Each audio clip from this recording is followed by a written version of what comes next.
Hi everybody, it's Heather from Heather's Fabulous Dog Training. Today I want to talk to you about leadership and about dog training. So when you hear dog training, I often hear people say, what can I do to fix this or fix that? As if the dog is the problem. 95% of dog training is the owner or whoever the handler is, the trainer, working with that dog, teaching you and you alone how to manage your dog. So it takes us a very short time to communicate to the dog. But if you don't do what we've taught you to do and we've taught the dog to do, then it falls to the wayside. So I often have people come in and they just want to watch me train the dog like we're watching a TV show. If you're not hands-on involved, then you really miss out on what it's all about. And you really miss out on throwing your money away because you're going to spend maybe an hour or two, 3 or 4 a month with me, but you're going to spend all those hours with your dog. So you have to know how to do whatever it is we're working on. And you have to be a good leader.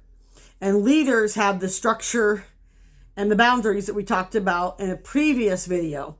So you have to be a leader. I often hear alpha. I taught that dog, he thought he was going to nip me playing, so I slammed him into the ground and showed him. No, that's not how we do things. Dog training has evolved greatly. Thank God.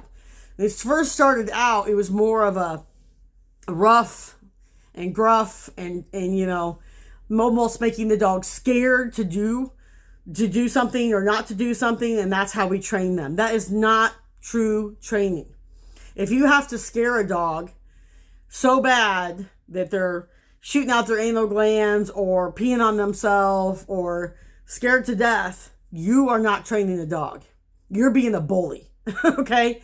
So, and you, on the other hand, you don't want to be so positive that there's never consequence because then they never learn. We need consequences in life.